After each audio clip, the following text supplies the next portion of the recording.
Olá, muito bom dia. Agora são 8 horas e 47 minutos. Hoje é dia 1º de maio de 2019, o ano 1 da triste era Bolsonaro. Bom, antes de falarmos sobre o assunto do dia, né, que é, o cancelamento do patrocínio, né, de 3 grandes empresas, a homenagem que será prestada ao Jair Bolsonaro nos Estados Unidos, se é que vai ser prestada, porque todo mundo está retirando o apoio.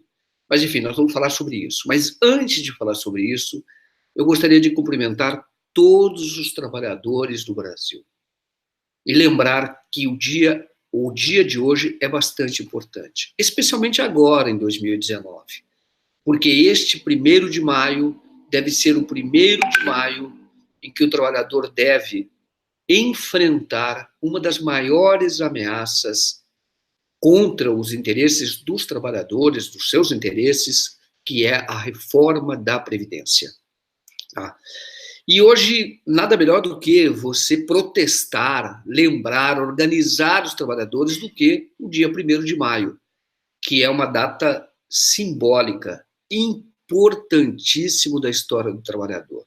Você sabe que muita gente da direita não chama o dia de hoje como Dia do Trabalhador, chama Dia do Trabalho. Não quer valorizar o trabalhador, então chama o Dia do Trabalho. É o Dia do Trabalho, é o Dia do Trabalho, o Dia do Trabalho. Não, hoje é o Dia do Trabalhador. E não há nenhuma dúvida sobre isso quando você vê ou quando você conhece a história do dia 1º de maio. Dia 1º de maio é um dia internacional. Hoje é comemorado o Dia do Trabalhador, é um feriado no mundo todo.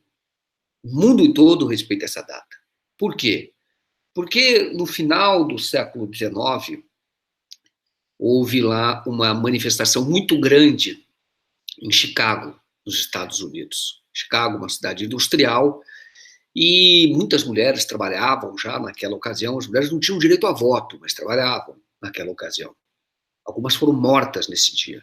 Nesse dia não, alguns dias depois, na verdade, foi dia 1º de maio, quando começou uma manifestação, um protesto muito grande lá na cidade de Chicago, e depois de alguns dias a polícia reprimiu esses protestos e matou 12 trabalhadores, e mulheres entre os trabalhadores. Ela matou 12 e feriu vários, e inutilizou vários, deixaram vários ali feridos por conta desse massacre lá em Chicago.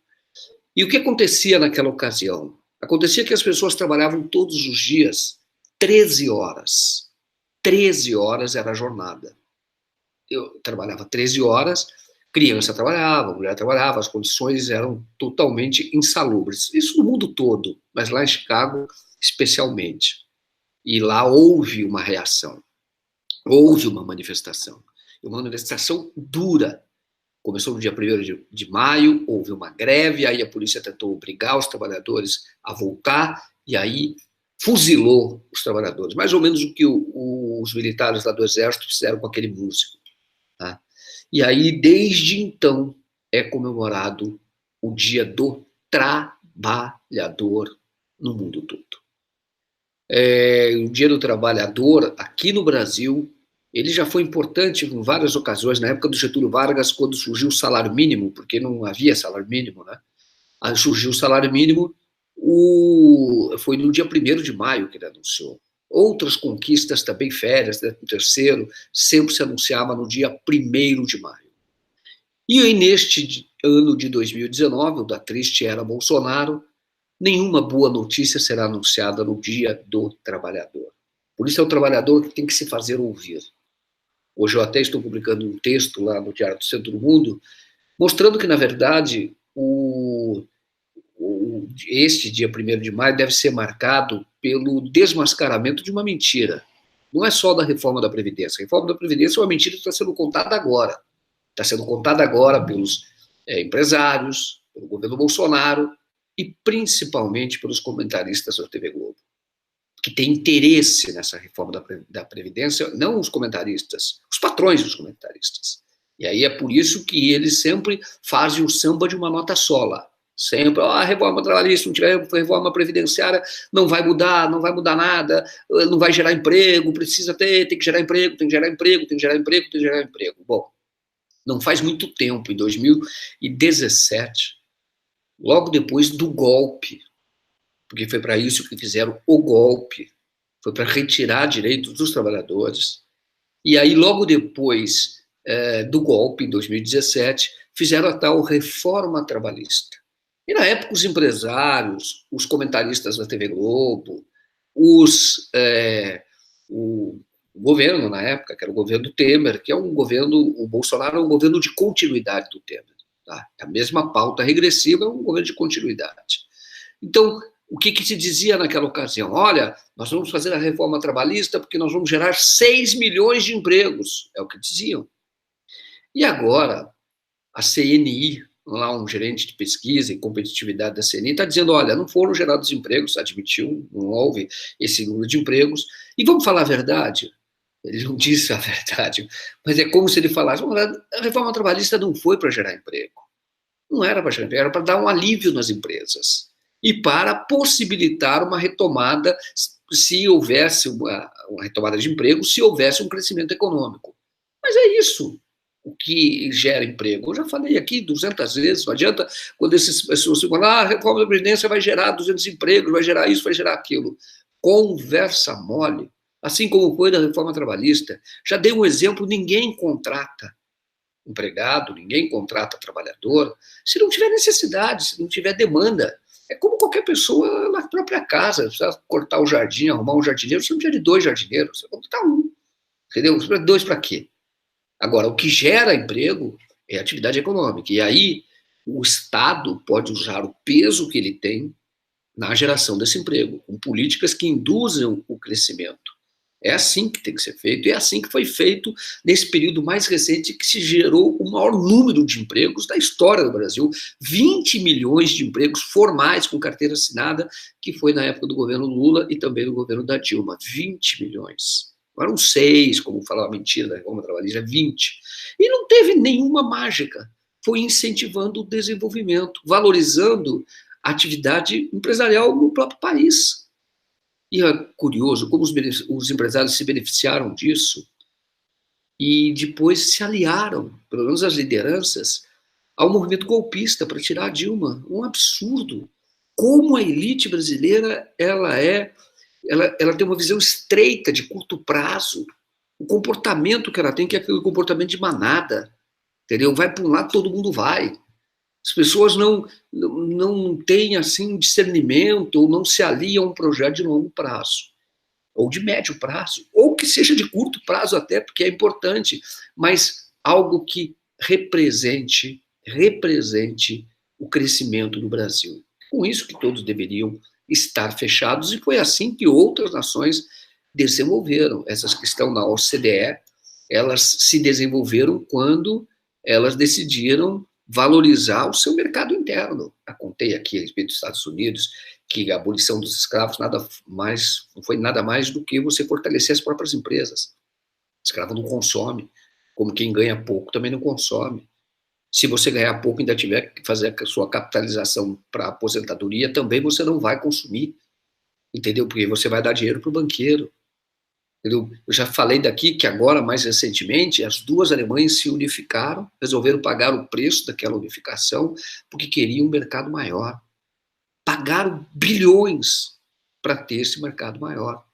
A China se desenvolveu quando ela fez políticas para poder valorizar o poder de compra do seu público. E ali qualquer mudançazinha, como no Brasil também, mas no Brasil é menos. O Brasil tem 210 milhões de habitantes, lá na China você tem mais de 1 bilhão. Então, qualquer mudança pequena você tem como efeito uma grande necessidade de abastecer todas aquelas pessoas, e aí você vai gerando atividade econômica. Agora, aqui no Brasil, desde o golpe da Dilma, foi só tirar, e mentindo para o trabalhador, mentindo para o pobre, dizendo, vai ser melhor para você. Mentira.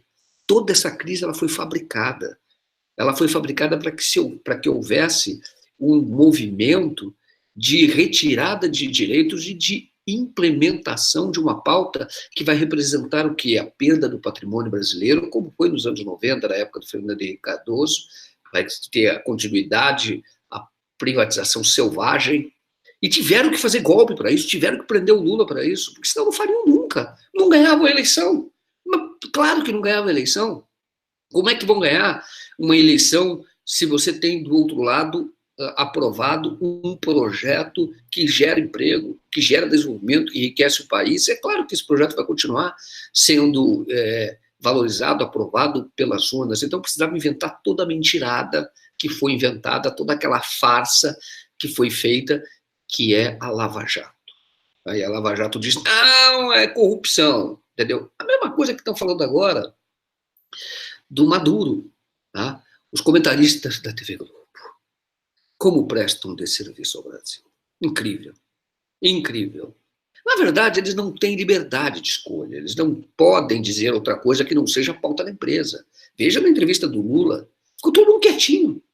Não é possível que nenhum jornalista ocorra a nenhum jornalista dizer, não, peraí, essa entrevista é importante, eu tenho que falar dela. Vou até criticar alguns pontos, outros não, mas eu tenho que falar dela, peraí, é importante, é jornalisticamente importante, se existiu. Eu tenho que falar. Imagina se alguém fez isso. Não fez. Entendeu? Por que não pode? Porque não são jornalistas. Porque, na verdade, estão atrelados a uma empresa, o interesse de uma empresa que faz lobby, que hoje está empenhada na reforma da Previdência, como esteve empenhada na terceirização, que era uma coisa que atingia ela própria, aquela terceirização irrestrita, e também esteve empenhada na reforma trabalhista, e também esteve empenhada para sufocar qualquer tentativa de regulamentação dos meios de comunicação, nos moldes dos Estados Unidos, do molde da Inglaterra, do molde da França, do molde da Alemanha e de todos os outros países democráticos. Então, mas a Globo não deixou, ela não deixa. Então, é uma coisa agora da reforma da Previdência, é uma nota só. Ai daquele que disser o contrário. Ele sai. Não é que ele não vai ter espaço ali, no dia seguinte ele já está fora. Ele não vai. Como assim, como o entrevistado que diz algo que esteja fora da linha de pensamento da TV, também não sai, também não é convidado. Entendeu? Isto é manipulação. Eu estou falando tudo isso por conta do 1º de maio, que é o dia de lembrarmos que sim, a organização do trabalhador produz resultado. Porque se não houver a reação, vai ser um massacre. No caso de Chicago, se trabalhava 13 horas por dia. Não tinha nenhuma regulamentação, criança trabalhava. Não é mais assim. Não é mais assim.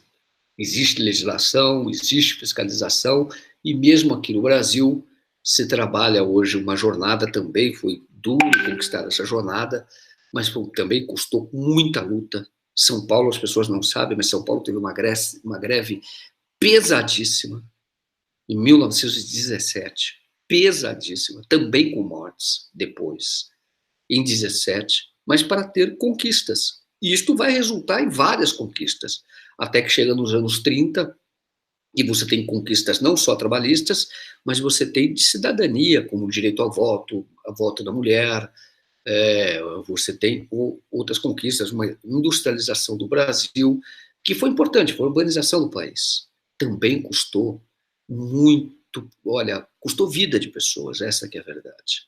A democracia, ela é feita, lamentavelmente, com muito suor e sangue. Realmente ela é feita assim. Mas então, neste dia 1º de maio, um agradecimento por aqueles que vieram antes de nós, que trabalharam, que lutaram e que ajudaram a pavimentar o caminho da civilização.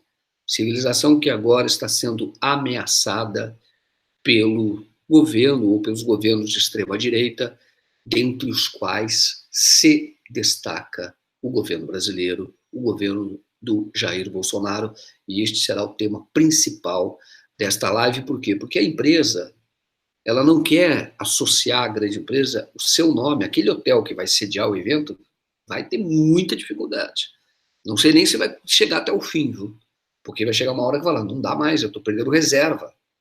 Tem um hotel que decidiu sediar o evento, depois de que o evento foi rejeitado pelo Museu da História Natural, esse hotel vai sediar.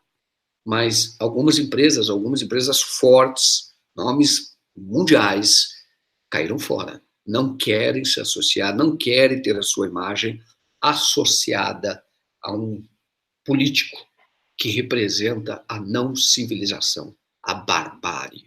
Vamos falar sobre isso, mas antes, como sempre, eu quero cumprimentar as pessoas que já estão participando desta nossa transmissão, tá?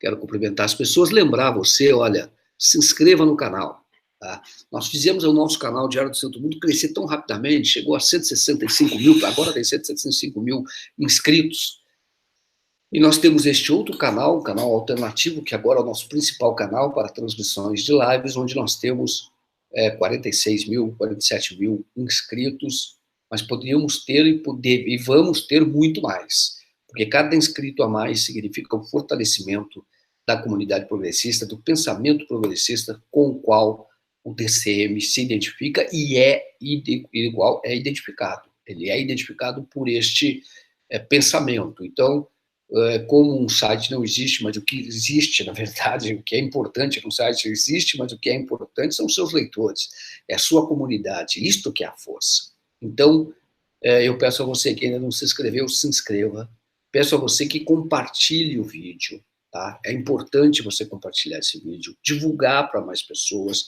para que tenham conhecimento ou tenham um ponto de vista que seja diferente daquilo que ele vê toda hora na Globo News. E vai ver também na CNN, esta brasileira, que é uma CNN diferente, tá? Porque a CNN nos Estados Unidos é mais progressista. Aqui não. Se ela vai ser aqui ligada aí, ó, aquele jornalista que era da Record, ele vendia matéria já pela Record, negociava matéria. Eu cheguei a trabalhar na Record e sei muito bem. Então, vai ter lá, ele vai instalar lá um CNN, ele se associou a um empresário da construção civil e vão trazer a CNN para o Brasil. A marca, não tem nada a ver com a CNN dos Estados Unidos, mas você vai ver que é a mesma coisa. Vão lá fazer o mesmo tipo de jornalismo canalha que a TV Globo faz. É um jornalismo canalha. Você vê, às vezes, e fala, mas não é possível, como é que eles pagam o salário de 10 pessoas, falam todos a mesma coisa? Para quê? Não tem um debate, não tem um embate, não tem uma nova ideia. Não. Isso é jornalismo canalha. Porque são todos ali submetidos ao interesse da empresa. A pauta é essa e acabou. E não vai falar sobre Lula. Sim, mas o New York Times está falando, o Washington Post está falando, o mundo inteiro está falando, todos os jornais da Europa estão falando. Como é que eu não vou falar? Você não vai falar, se você falar que está fora. Não é assim, mas ele sabe que está fora. Tá? E se alguém insistir, está fora mesmo. Entendeu? Está fora mesmo. Bom, vamos aqui cumprimentar as pessoas, né? Todos os nossos amigos. Tem aqui Romanelli. Tentemos mais um bom dia nesta terrível era Bosossauro. Missão quase que impossível. Bom, o dia continua bom, né? A luta também é boa, entendeu? A jornada é que importa, entendeu? A gente sabe onde é que nós vamos atingir, onde é que nós vamos chegar. Não pode desanimar, não. Tem que ter sempre, sempre, sempre, sempre a esperança e a fé no povo. Essa é que é a questão. Sempre a fé no povo. Muitas vezes a gente é imediatista, todo ser humano é imediatista. Então você quer o resultado imediato, mas tem hora que não. Tem hora que o resultado não vem ainda, mas você não pode abrir mão da luta, da sua posição, da sua firmeza, de você, muitas vezes essa luta é travada dentro de casa.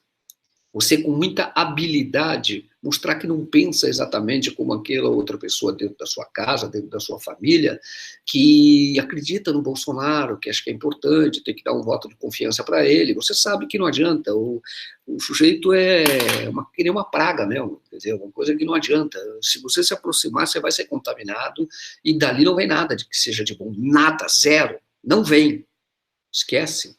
Algumas coisas que ele não fará por pressão da sociedade. Isso. Mas do que ele puder fazer, é um Hitlerzinho, entendeu? Não tenha dúvida, aquilo que ele pode, ele faz. Veja a declaração que ele deu ontem lá para o Datena. Aí ele vai ali para o Datena e dá aquela declaração dizendo, olha, não queria perder nós, o Lula vai sair da cadeia. Pô, o que ele pensa? Ele pensa que é o judiciário? Entendeu? É claro que ele fala isso por retórica, para insuflar as massas, para tentar manter este ambiente de ódio do qual ele é o maior beneficiário. Ele se elegeu por conta desse ambiente de ódio, um ódio que ele gera, entendeu? Aí vão falar, mas ele levou a facada, é o ódio que ele gera, entendeu? Mas essa facada foi alguém que mandou dar facada. Mentira, mentira, aquilo já foi investigado, vai ser 200 vezes investigado. Mentira, não tem como você ter uma outra conclusão. Basta qualquer pessoa que conheça um pouco de investigação, entendeu? Você não ia dar uma facada se você quisesse eliminar um sujeito, ou se fosse algo encomendado, dava um tiro, entendeu? Há várias formas, ele não tinha, né? A segurança dele era falha. A Polícia Federal fazia a segurança dele, a Polícia Federal falhava. Qualquer pessoa que olhava ali falava, você podia fazer o que quisesse ali com o Jair Bolsonaro, porque era um esquema incompetente, falho, entendeu? E ali, naquele ambiente, foi lá e tomou a facada, e o único beneficiário da facada foi ele. Ele foi o beneficiário, o grande beneficiário. Uma coisa sinistra até, entendeu? Para não dizer, para fugir da teoria da conspiração. Ele foi o grande beneficiário, não ganharia eleição se não fosse aquela facada, porque teria que participar de debates, entendeu? Não teria o atestado médico para fugir, entendeu? O atestado médico para não... É um suco que eu estou bebendo. Um atestado médico para não poder participar, que nem aquele aluno que não estudou para a prova, falou, tomara que eu fique doente, porque aí eu consigo o atestado médico, vou lá e não faço a prova. Ele foi um grande beneficiário, entendeu? Bom, vamos lá, Romanelli, vamos lá, ânimo, Romanelli, ânimo. Você sabe que a luta, ela tem o sabor da luta, ela é importante, tá? Aliás, veja o Lula, né, naquela entrevista que ele deu na prisão. Qualquer outra pessoa estaria derrubada. Qualquer outra pessoa estaria derrubada. Mas não, o Lula estava ali com tanta energia e fazendo planos. Não, que eu vou viver 120 anos, então, se tiver que disputar, eu disputo com uma bengalinha, bem-humorado e fazendo planos. Veja ontem a Beth Carvalho. Eu estive na casa dela. Faleceu, né, a Beth Carvalho. Eu estive quando era repórter da TV Globo, em 98, logo que entrei, morava na época, morava no Joá, e ela era muito generosa. E ela sugeriu à TV Globo, na época, amigos que ela tinha na TV Globo, tá? Ela sugeriu que fizesse, pessoas que ela conhecia, falou, olha, tem um menino muito talentoso, que era um menino que tocava cavaquinho. E ela gosta, ela também toca cavaquinho, tocava, né? Muito importante. E ela falou, poxa, por que vocês não fazem uma reportagem com esse menino? Ele é muito talentoso. E eu fiz a reportagem, eu fui lá, conversei com ela, muito generosa, e ela é uma mulher de esquerda, a casa dela tinha quadros lá de esquerda, motivos de esquerda, e ela tinha sempre uma trajetória que ela nunca escondeu, sempre do lado das lutas do povo. Olha, o Brizola era o grande adversário da TV Globo, eu odiava o Brizola, pois a Beth Carvalho não tinha vergonha, não. E vivia na casa do Brizola, tirava foto com o Brizola, estava sempre junto, participava das campanhas, fez jingle do Brizola, entendeu? Participava, cantava os jingles do Brizola, participava das campanhas, uma mulher firme. Eu vejo hoje líderes de esquerda que querem voto da esquerda, que não tem coragem de falar da Venezuela, não precisa apoiar a Venezuela, mas rejeitar o que está acontecendo lá, que é um golpe. O PT nunca apoiou a Venezuela, não. A rigor nunca apoiou, esteve lá por uma questão de posição, quando foi a eleição do Maduro, a posse do Maduro. Falou, olha, ele foi eleito dentro das regras da Venezuela, regras legais da Venezuela. A oposição não participou, se recusou a participar.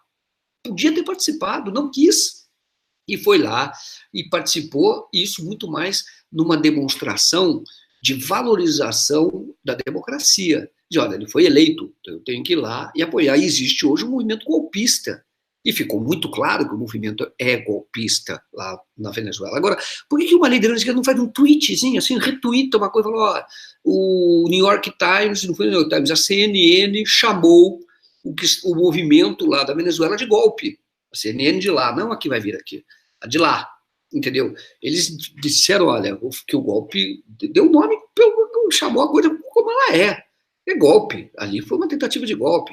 Nós temos isso o tempo todo. Os comentaristas da Globo falaram, não, estão enfrentando lá uma ditadura, porque não sei das quantas, aquela enrolação de sempre. Por quê? Porque é uma ordem unida. Entendeu? Eles estão muito mais unidos nesse esquema do Trump. De vez em quando falam mal do Trump, mas é uma ordem unida. Não interessa para os negócios hoje você deixar aquela quantidade imensa de petróleo na mão de alguém que não faz o jogo do mercado. Esse mercado tradicional, das grandes corporações. Não faz. Então todo mundo está unido, essa mídia, seja aqui no Brasil, a velha imprensa, é sempre a mesma posição. Não interessa você ter um governo que não seja um governo alinhado a esse mercado. Isso não interessa para os negócios, entendeu? E aí ficam lá batendo uma ditadura do Maduro, os democratas estão lutando. Que democratas? O cara foi lá e juntou ali alguns rebeldes militares, poucos, por sinal, muito poucos. Já era para ter sido percebido, eu fiz a transmissão ontem aqui, vocês ouviram, eu falei, isso daí vai fracassar. Minha opinião. Sim, vai custar a vida de gente. Eles estão colocando, esse Guaidó está colocando em risco, ou ele está expondo uma série de pessoas para morrer. Ele pode resultar até numa guerra civil, dependendo do tamanho do apoio que ele tivesse nas Forças Armadas, mas não tinha apoio nenhum. Eram os 25 que foram lá na embaixada e o Bolsonaro está gastando 220 milhões do seu dinheiro, do dinheiro do Brasil, para poder fazer essa palhaçada lá, entendeu? Para fazer esse circo. Estamos acolhendo os rebeldes. Então foi lá e dispensou 220, deu lá uma canetada, 220 milhões, entendeu? Para se envolver numa briga, num movimento que é de interesse do governo Trump, entendeu? Tá lá, foi lá e deu o dinheiro, e esses 25 lá, esse era o apoio militar do Guaidó, entendeu? E aí o Guaidó aparece num vídeo logo de madrugada, e com aquele grupinho fechado, e um deles ali era o Leopoldo Lopes, que não é nem militar, estava tudo aquele grupinho fechado, estou com o apoio da maior parte das Forças Armadas. Mentira. E a Globo dizendo, tá mesmo, vai cair o tempo inteiro. Caiu nada. Que vergonha, que vexame, que jornalismo canalha. Eu não tenho outro nome para dar.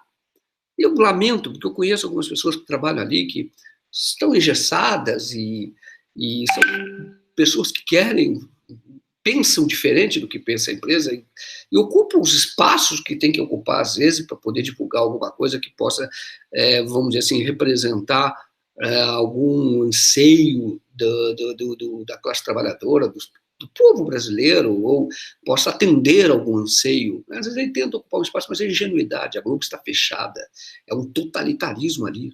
Porque olha a ordem que veio. Isso, e vão chamar de bolivarianismo. São os bolivarianistas. Veio a ordem fechada, o Lula morreu, entendeu? Morreu. Ninguém vai falar sobre o Lula aqui. Entendeu? Pô, uma empresa grande, que jornalismo é esse? Canalha.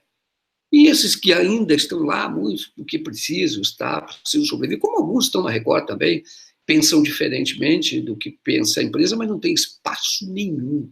E vive na ilusão de que talvez possa ocupar um espaçozinho para dizer isso, de vez em quando falar contra o Bolsonaro, a respeito da questão LGBT, a respeito de etnia, você ter algumas pautas que sejam identitárias, falar, não, estou fazendo democracia, conversa mole, entendeu? Ali é um domínio, há um totalitarismo pesado dentro da empresa que não se respeita. Aquela cláusula que dizem que existe lá na França, eu lembro desde a faculdade eu estudava sobre isso, na Espanha eu sei que existe também, que é a tal cláusula de consciência. O jornalista não é obrigado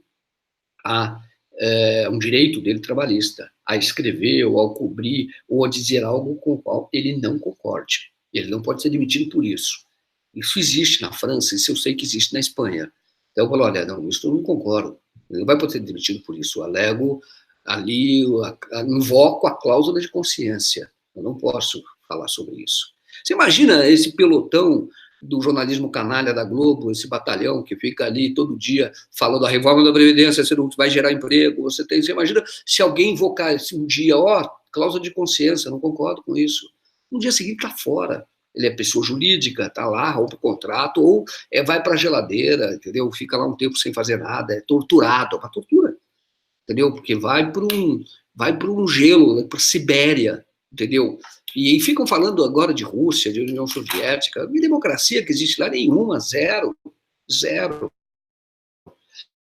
Bom, a Eliette excelente dia, a Eliette que fala do Rio de Janeiro, ela deseja bom dia a mim, muito obrigado, hoje dia do trabalhador, vamos às ruas para dizer não à destruição da Previdência, Praça Mauá, no Rio, das 10 às 17 horas, para quem está no Rio de Janeiro, o endereço hoje dos democratas, de presença dos democratas, no local onde os democratas estão. Qual é o programa do dia 1º de maio hoje, lá no Rio de Janeiro? Praça Mauá, no Rio de Janeiro, onde vai haver manifestações realizadas pelas organizações que defendem os trabalhadores, das 10 horas da manhã até as 16. Portanto, você tem um intervalo grande aí de 6 horas, pode ir almoçar por lá, às vezes vai almoçar, tem uma condição de almoçar fora, vai ali almoçar fora e participa ali desta manifestação grossa, mostra aí para a TV Globo que ainda existe trabalhador, e ainda existe trabalhador consciente no Brasil. O Isaac, né, está falando aqui, ó, bom dia, família DCM, já chego esmagado no like. Não entendi por quê, mas se você está chateado com alguma coisa ou deprimido, muda isso, vira isso e lembre-se de que você não está sozinho. 47 milhões votaram na oposição, não concordam com o Jair Bolsonaro. A Gisele Almeida, Isaac, bom dia, eu também, já vou direto no like. Tá aqui, olha, pessoal, não pode desanimar não, gente, ó, tem que lutar. Nós estamos aqui, olha, hoje é feriado, eu estou aqui em plantão lá no DCM, nós estamos, até estou de olho aqui, o DCM tem pessoas trabalhando lá, atualizando agora todo o noticiário. Então, às vezes eu olho se tem alguma coisa emergente, alguma coisa urgente aqui no celular, que nós estamos agora trabalhando nesse momento para manter você sempre bem informado. Bom, pessoal, olha, tem gente aqui, o Esron Monteiro de Lima, fala de Belém, do Pará, muita gente, Márcio Lima, não ao fim da Previdência, da Previdência Pública, claro, a Previdência tem uma função de distribuição de renda, importantíssima, tá? A Ana Carla Marques, bom dia a todos os trabalhadores. Bom, muita gente, eu lembro que você pode também participar pelo Superchat, tá? Está participando você no Superchat, você se torna o nosso patrocinador. Ainda nós não temos ainda aqui neste canal, ferramenta dos membros, aquilo que nós já temos no outro canal, mas como o outro canal ele ficou um tempo censurado pelo YouTube, ele perdeu o alcance que tinha antes, por isso que nós estamos falando através daqui. Então, quando você quer apoiar o DCM, você agora apoia através do Superchat. Bom, quero agradecer os nossos moderadores, que ficam lá com a ferramenta na mão, a ferramenta da cidadania, para evitar que a barbárie ganhe espaço aqui neste local. Bom, pessoal, deixa eu ler a notícia aqui, que é a principal, né, que gerou essa nossa transmissão, que é a notícia da retirada de apoio das empresas lá nos Estados Unidos. É uma avacalhação total. Avacalhação, como disse o Lula naquela entrevista, ele falou lamentando, mas que avacalhação, ele falou, fui recebido pelos maiores líderes, era importante, o Brasil era respeitado, e eu era o presidente, mas quem era respeitado era o Brasil, entendeu? E agora essa avacalhação, ninguém quer receber, ninguém quer realizar uma homenagem à presidência da República, entendeu? E não quer. Então, nós temos aqui essa notícia, a notícia saiu ontem à noite na CNN, tá? Importante que você saiba, saiu ontem na CNN, mas já está em jornais, tá? Então tá aqui, o Financial Times, um jornal que é a bíblia dos capitalistas, viu? O Financial Times. Não quer saber de associar o nome dele ao Jair Bolsonaro, tá? A Delta Airlines, que é uma das maiores companhias aéreas do mundo, entendeu? Ela tem o aeroporto lá, que ela administra, que é o maior aeroporto do mundo, de Atlanta, praticamente só da Delta, ali, é gigantesco. É uma empresa fortíssima. Também retirou o apoio, falou, não quero meu nome associado no Bolsonaro, entendeu? E tem uma empresa de consultoria, não, é uma empresa de consultoria de gestão, Bain & Company. Então retirou o apoio. A CNN é que deu a notícia, tá? A Delta Airlines e pelo menos uma outra empresa estão cortando os laços com um evento que pretende homenagear o presidente brasileiro Jair Bolsonaro. A Delta Airlines, né, Delta e a Bain Company, uma empresa de consultoria de gestão, estavam entre os patrocinadores do evento. Eles anunciaram na terça-feira que não estariam mais envolvidos. O Financial Times supostamente retirou seu envolvimento também, de acordo com a CNBC. O Times, o Financial Times, né, não respondeu ao pedido de comentário da CNN Business. Ninguém quer associar. É aquilo que aconteceu, o seguinte: o prefeito de Nova York, ele se manifestou lá, ele não se omitiu, não. Aí veio o Paulo Guedes e falou: não, ele é democrata, tem uma disputa interna com o Donald Trump. Sim, tem provavelmente uma disputa interna. Só que o cara não se, ele não se constrangeu, não, sabe? Ele não se encolheu, ele não se recolheu, ele não se omitiu. Ele foi lá e fez a manifestação, engrossando depois a manifestação de cientistas. Tá? Ele começou, depois outros também se manifestaram e falou: olha, Jair Bolsonaro, no tempo do conhecimento, é uma contradição, não pode. Ele não pode estar aqui no Museu de História Natural aqui de Nova York. Eu já tive nesse museu, é grandioso, tem até uma parte dedicada ao Brasil, tem coisas do Brasil lá, tá? De indígenas, realmente, no mundo todo tem, e é importante. Então você tem um passeio, num dia só você não consegue visitar, você tem um passeio pelo conhecimento, quer dizer, a história do conhecimento, a nossa história. Então é um passeio, é uma coisa assim, você olha, cada lugar que você para, você fica meia hora olhando, estudando e lendo, entendeu? E tem lá a parte dedicada ao Brasil, o Brasil ocupa uma parte pequena, mas tem, mas sobretudo da Amazonas, da Amazônia, tem muita coisa relacionada à Amazônia lá, e parece que a história lá foi um presidente que teve aqui no Brasil, até pela Amazônia, que é o Theodore Roosevelt, que incentivou a instalação deste museu, quer dizer, sabendo que o conhecimento é o que solidifica, é a base, tá? É a base do desenvolvimento de uma nação. Então, uma nação ela é construída, ela é feita de símbolos. Isso é importantíssimo numa nação. São símbolos. Eu vou de novo ter que falar do Lula. Ele até comentou isso durante a entrevista, que é verdade. Logo que ele assumiu, ele resolveu, pediu a publicitários, porque quando você assume, você tem um capital político gigantesco no começo e todo mundo quer te agradar. E aí ele reuniu alguns publicitários, eu cobri na época pela televisão, e este evento que ele fez em São Paulo, a presidência não gastou nada.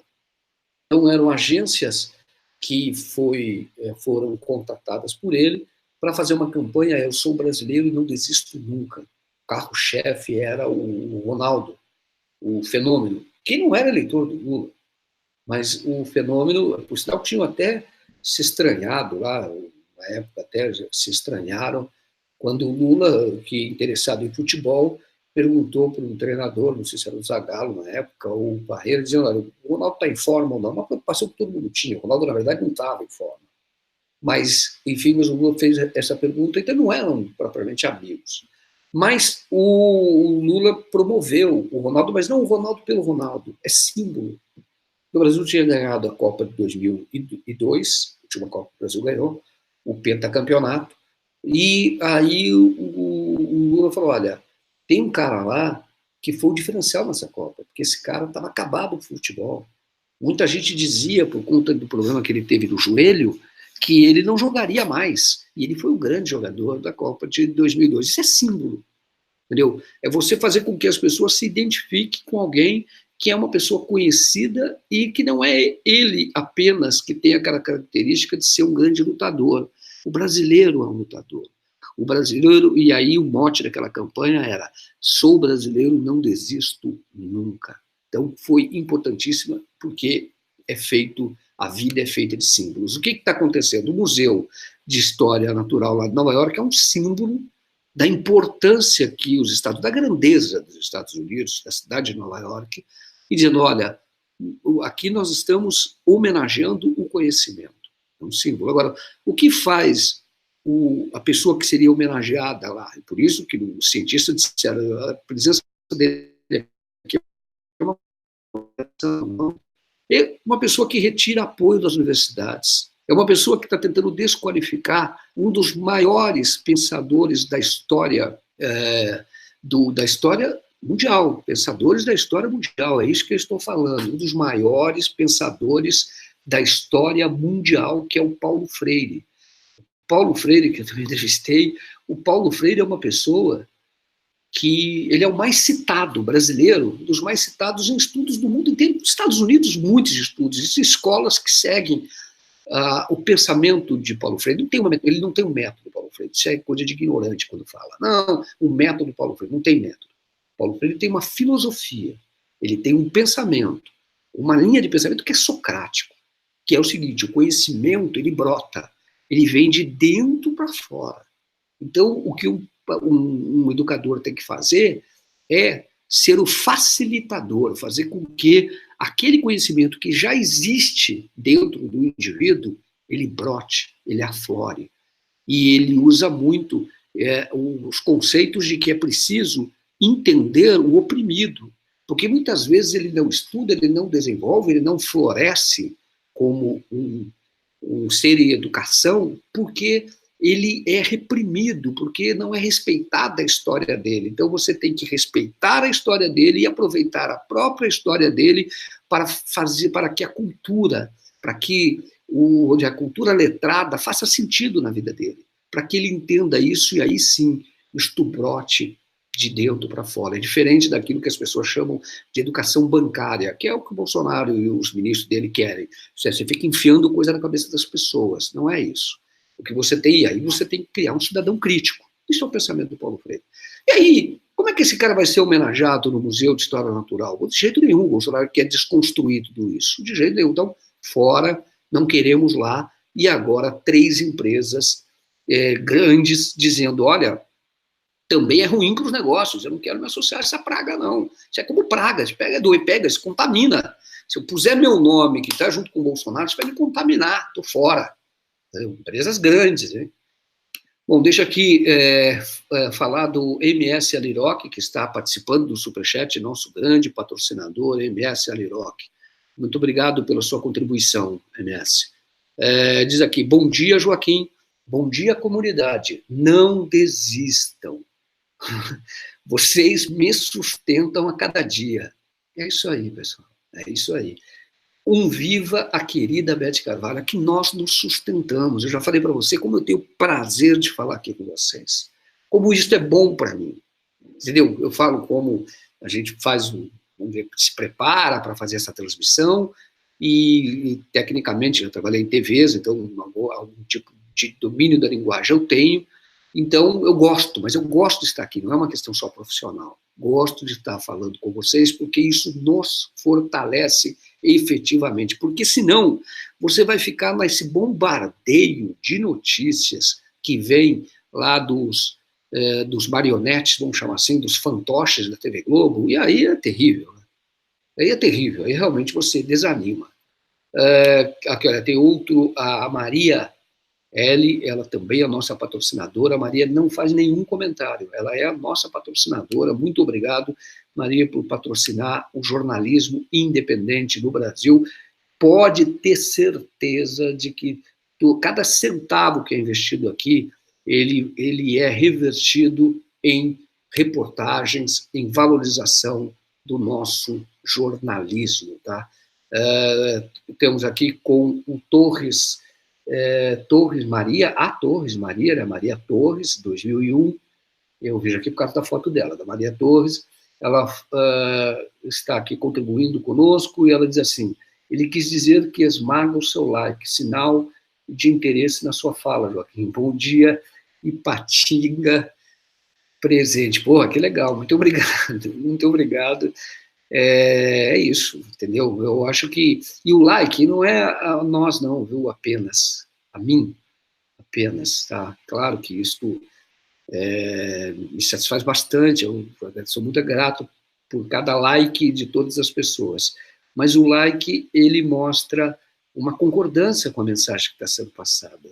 Que também, sobretudo, que nós não estamos sozinhos, tá? Tem outros superchats que foram aqui postados, né? E eu estou até tentando localizar aqui, porque enquanto nós falávamos, então o Superchat continua aqui, ainda bem que nós temos muita gente participando hoje, e aí corre muito rapidamente aqui essa barra aqui de comentários, então estou tentando achar aqui outras contribuições que foram feitas, que eu sei que foram feitas, e que já saíram, estão aqui nesta barra. Então, se eu não li o seu comentário, eu peço desculpas, estou tentando localizar aqui o comentário que você postou, e para a gente, enfim, valorizar aqueles que são os nossos patrocinadores.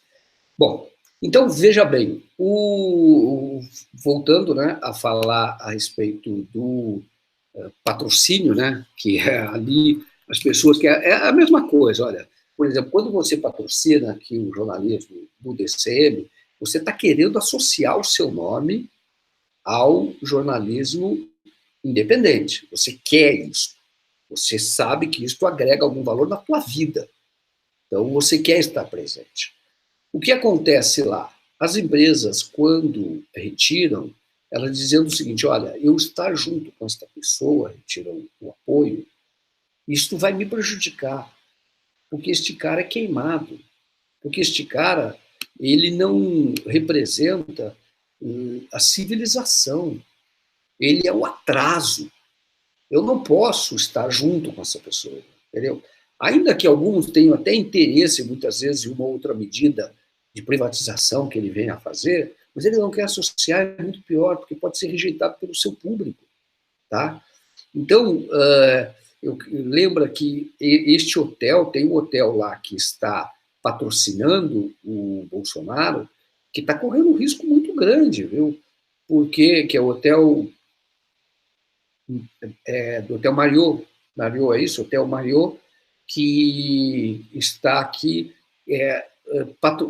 resolveu ceder o nome dele, ou ceder as instalações, associar-se com o Jair Bolsonaro, e vai ter dificuldade. Tá? Eu sei que já tem um senador lá do Nova York já pregando até o boicote a este hotel, tá? Porque não quer, as pessoas civilizadas não querem ter nenhum contato nem com o Bolsonaro e nem com aqueles que apoiam o Jair Bolsonaro, entendeu? Agora eu falo para você como isso vai ser no médio prazo ruim para o Brasil, isso não é bom. Por isso que eu vi a indignação do Lula quando ele falou, ele poderia estar satisfeito, falou, tá vendo, vocês escolheram o Jair Bolsonaro, deu no que deu. Mas ele fez aquele comentário porque ele gosta do Brasil. Eu escrevi até sobre isso no Facebook, ele tem um caso de amor com o Brasil, uma coisa impressionante, tem uma paixão pelo Brasil impressionante. Ele podia estar magoado. Se ele confundisse o Brasil com essas instituições apodrecidas no Brasil, ele então transferiria o sentimento dele para o Brasil. Falou, poxa, eu fiz tanto por esse país e vocês me colocam na cadeia. Então ele poderia fazer isso, mas não. E aí você vê naquela entrevista como ele está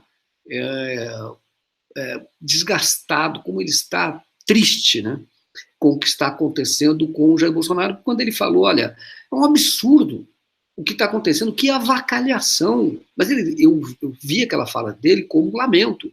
Você tem muito esquerdista, ou líder de esquerda, que é vulgar, entendeu? Ele não entende que o Jair Bolsonaro hoje, você tem que criticar o Jair Bolsonaro, tem que mostrar ao mundo que você não concorda com o Jair Bolsonaro. Mas você tem que preservar a presidência da República.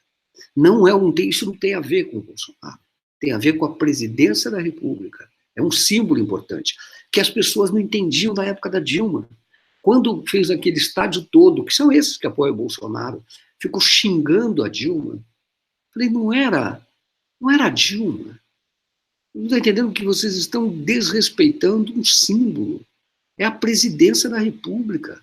Isso é importante. A crítica deve ser feita. Então, o Lula, quando ele fala, olha, que avacalhação, como o Bolsonaro avacalhou a presidência da República. É claro que agora, em defesa da presidência da República, é preciso combater o Bolsonaro.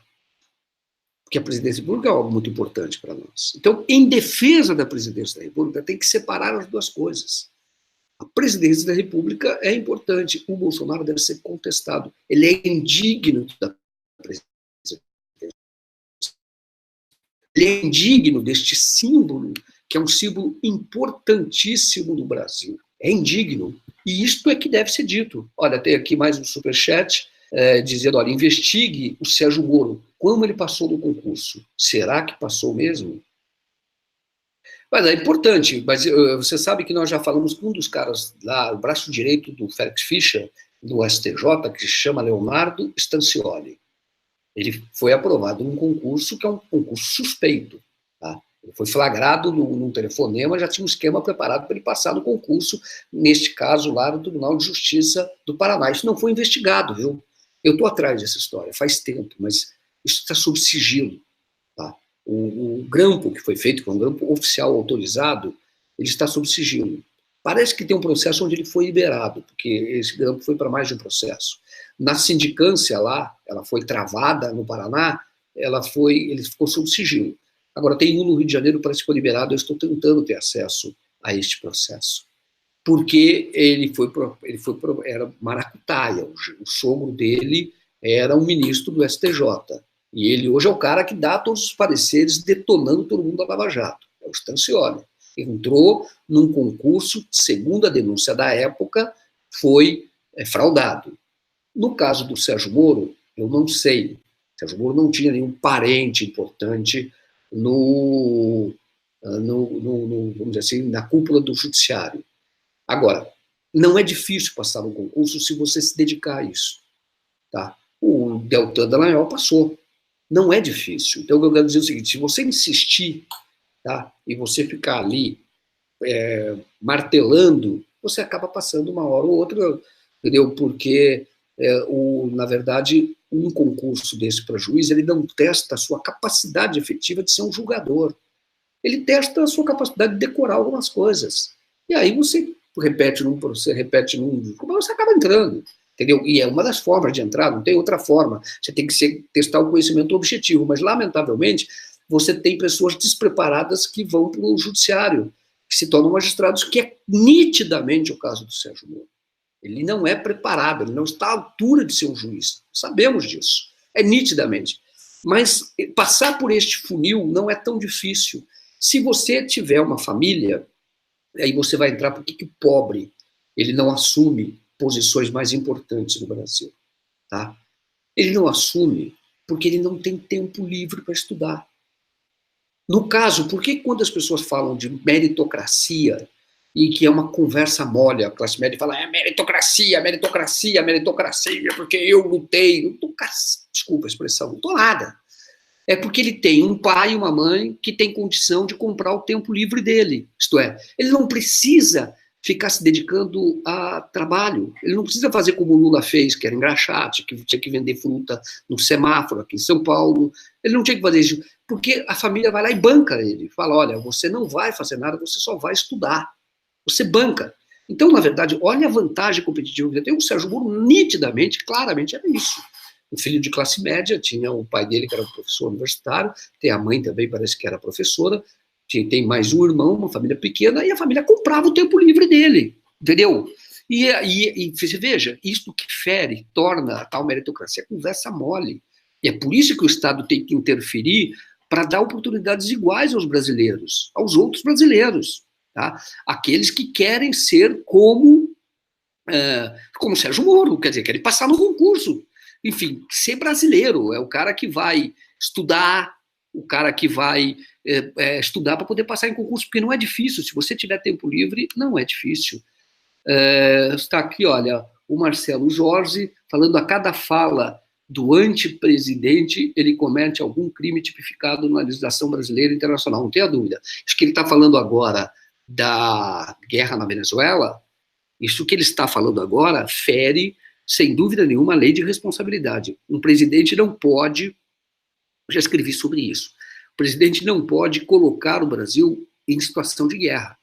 Ele não pode ter inimigos ou trazer inimigos, colocar o país em risco. Isso é crime de responsabilidade. Ele comete. Então, sim, a cada fala ele comete um crime de responsabilidade. Ontem, ele disse que a decisão sobre o que fazer com a Venezuela será tomada exclusivamente por ele.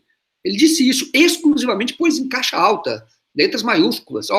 exclusivamente por mim. Aí o Rodrigo Maia falou, peraí, você não conhece a Constituição. Diz isso, não é isso. Então, o Brasil não pode simplesmente declarar guerra com outro país. Ele não pode, tá? É um crime de responsabilidade, e tem outros crimes de responsabilidade o tempo inteiro. Você tem razão. Agora,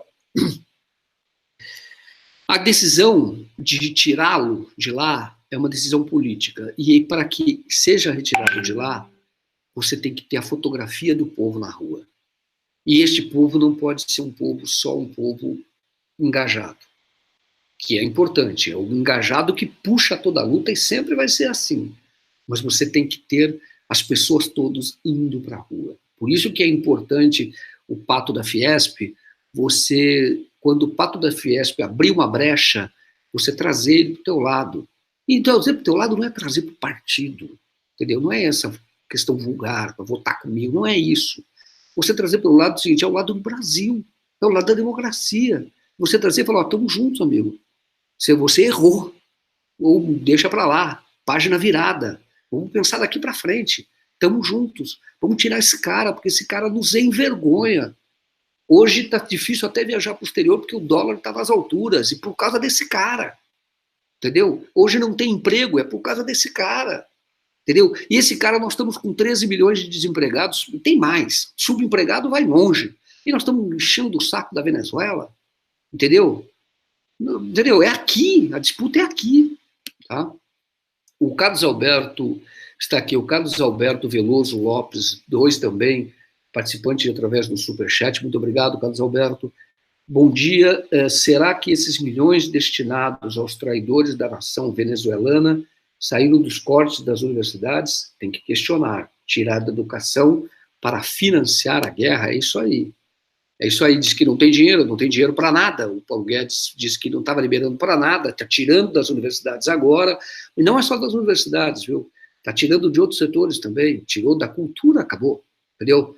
Então, estão tirando de todos os setores, que são setores estratégicos importantes para o desenvolvimento do Brasil, e colocando no apoio ali aqueles que estão traindo a pátria deles, que é da Venezuela. Não tenha dúvida. Olha, eu sempre fui reticente à Venezuela, não conheço a realidade muito presente da Venezuela, como disse, sei que não fizeram lá um programa, vamos dizer assim, ao contrário do que foi feito no governo popular aqui no Brasil, lá não foi feito, vamos dizer assim, não teve grandes conquistas da área econômica, isso não houve. Tá? Lamentavelmente não houve, tinha um carisma muito grande do Chaves, e isso não houve. Não conheço a realidade, mas eu digo para você, hoje, o que há, o interesse que estas aves de rapina têm na Venezuela não tem nada a ver com democracia, tá? Eles estão interessados no petróleo da Venezuela, estão fazendo o jogo do Trump, tá certo? O Maduro, o governo Maduro, lá, o chanceler, que disse, olha, o Bolsonaro, ele é uma peça no xadrez do Trump, que é, na verdade, o representante de um setor corporativo lá dos Estados Unidos, de negócios. Lembre-se bem, que a indústria que mais cresceu nos Estados Unidos sob o Trump foi a indústria de armas. E não apenas a arma interna, tá? Da pistola que o cara compra ali, o fuzil, não é isso só que cresceu. É principalmente de venda de armas no exterior. Tá? Então, o conflito para eles é desejável, porque aí ganha o dinheiro. Isso vem desde a época do George W. Bush. Teve uma certa diminuição no tempo do Obama, não muita também, porque há interesses corporativos que são muito fortes. Mas teve um crescimento depois, uma retomada muito forte do Donald Trump, a indústria de armas. Entendeu? O que eles querem é conflito. Porque se tiver um conflito aqui na América do Sul, eles vão encher de arma o Brasil. Você fala, o Brasil vai dar um jeito de pagar essas armas ou vai se endividar mais para poder pagar. Isso é bom para os negócios, para o império. Você domina o cara pela dívida, tá? Tá aqui, olha, o Luiz Preza também, nosso patrocinador, ele diz, pois é, o Moro se graduou em 1995 e virou juiz em 1996. Não é comum. Bom, é algo para ser investigado, sim. É estranho, porque eu posso falar do Moro que eu já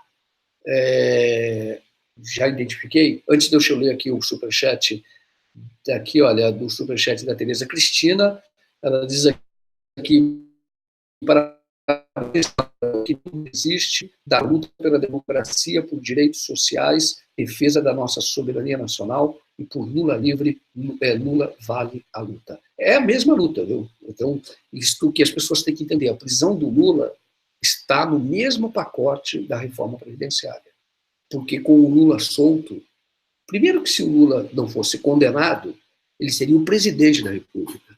Não estaríamos hoje passando esta vergonha de ver aí empresas retirando o seu apoio numa homenagem de um presidente brasileiro. Não estaríamos passando essa vergonha.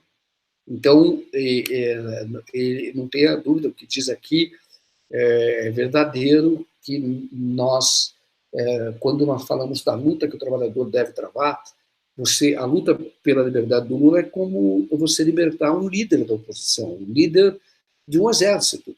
Você tem ele preso injustamente, por quê? Porque o Brasil está sob ataque. Diferente da Venezuela, nesse ponto tem que ser destacado. As pessoas falam lá, não, esses generais estão apoiando o Maduro porque foram corrompidos. Foram corrompidos. Olha, o processo de corrupção é muito mais sofisticado pelos Estados Unidos do que internamente poderia ocorrer. Eu não tenho dúvida. Tá? Aqui no Brasil, esses juízes, aí é bom falar sobre isso. Esses juízes, o Moro, sobretudo, os procuradores, foram seduzidos por uma política de aproximação que é feita pelos Estados Unidos. Não são só eles, viu? Militares de alta patente, eles passavam um tempo grande lá nos Estados Unidos com tudo pago, mansão, vivendo assim do bom e do melhor. E por quê? Porque queriam fazer a cabeça desse oficial brasileiro. Tá? E são vários que fizeram isso. Eu conheço alguns. Conheço pessoalmente. São vários. Entendeu? Então, na verdade, vem lá aquele convênio, os Estados Unidos é barato para os Estados Unidos. Eles chamam política de fazer amigos. Eu tenho uma pessoa que eu conheço, procuradora, aposentada, e ela também participou desse programa. Podia ter ficado mais lá, não ficou porque estava enjoada, voltou, entendeu? E depois ficou lá o tempo todo, agentes da CIA fizeram amizade com ela, ficavam lá o tempo todo, se reuniam porque queria, na verdade, retirar informação. Ela ocupava um cargo, na época do Fernando Henrique Cardoso, e isso eles fazem o tempo todo. Isso é corrupção. Entendeu? E isto eu posso dizer que o Sérgio Moro passou por esse processo. Entendeu? Então ele tem tudo acertado a vida dele. Ele pode fazer o que ele quiser, porque se der errado. Você lembra quando ele era juiz, antes de virar super-ministro do Bolsonaro, que ele disse que ele iria deixar a magistratura, ou ia tirar licença e ia ficar um tempo nos Estados Unidos? Ele falou. Porque se der tudo errado para ele vai para lá. Ele está garantido o futuro dele. Não, isso é traição. Entendeu? O que esse Guaidó está fazendo agora lá na Venezuela? Ele está colocando a Venezuela tudo em risco, está colocando a Venezuela em risco de uma guerra civil, destruir a Venezuela, fazer da Venezuela o que foi feito da Síria. Agora, você acha onde ele estava antes, lá nos Estados Unidos? Onde ele estava antes, você acha que ele já não está cooptado? Isto sim é corrupção. Aí eu vejo os comentaristas da TV Globo falando, não, porque estão segurando através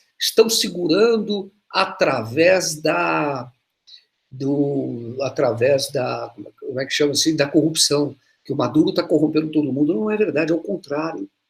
É muito mais fácil para os Estados Unidos, aqui no Brasil compraram todo mundo, os que importam. A política de fazer amigos, entendeu? Comprou todo mundo, não foi? Agora, essa fundação, que o Lula chama de Fundação Criança Esperança do Dallagnol, aquilo é pagamento por tudo que eles fizeram para destruir a Petrobras. 2,5 bilhões. E ainda fizeram o pagamento com uma empresa brasileira, porque a empresa brasileira é tratada como ré lá. Chegou lá, agora você vai pagar para esse menino aqui, ó. 2,5 bilhões. Agora estão falando, a Lava Jato recuperou 1,1 bilhão da Suíça. Mas só nessa da Criança Esperança foi 2,5 bilhões. Bom, vamos lá. A Torres Maria, né?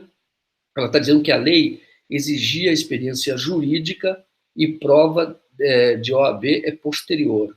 A OAB a partir de 96. E a experiência de 3 anos é posterior acho que de 2002. É algo para ser investigado realmente. Não existia essa experiência, né? Agora tem que ter, isso não existia. Ele, na verdade, estudou já voltado para fazer o concurso, quer dizer, ele já queria fazer aquele concurso.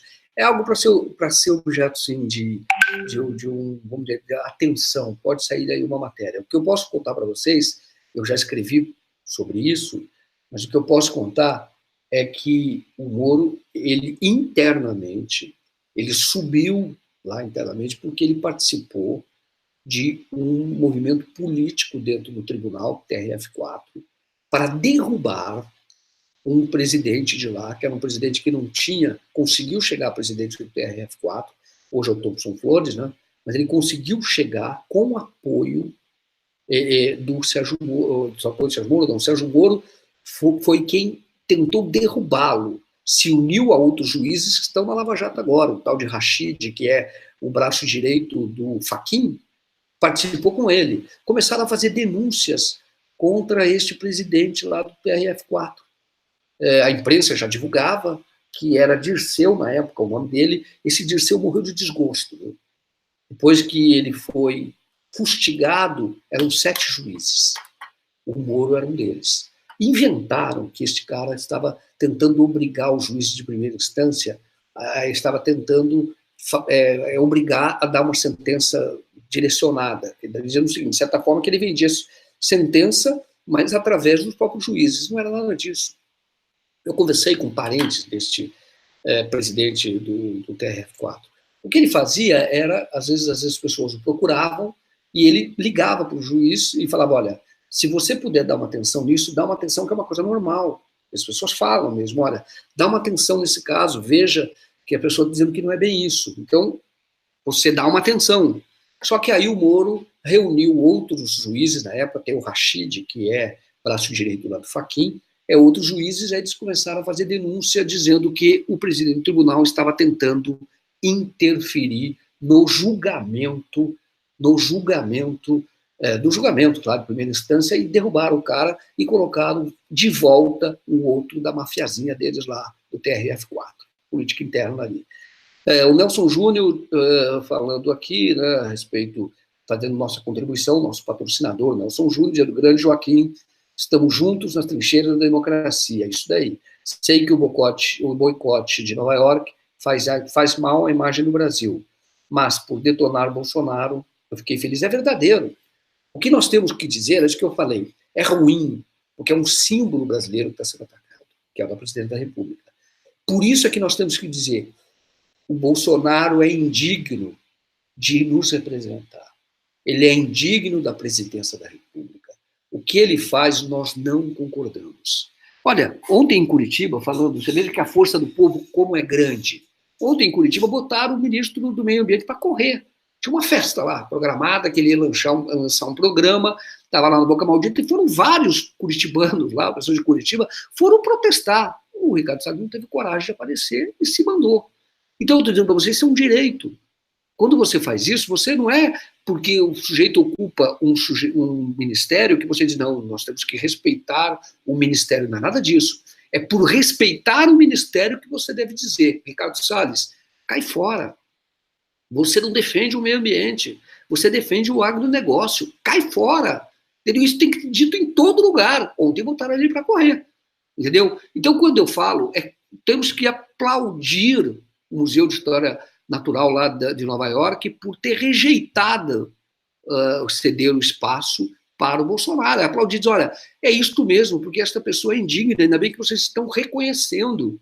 Este cara, ele só se elegeu porque nós temos uma justiça parcial no Brasil, representada pelo Sérgio Moro. Isso tem que ser falado o tempo todo.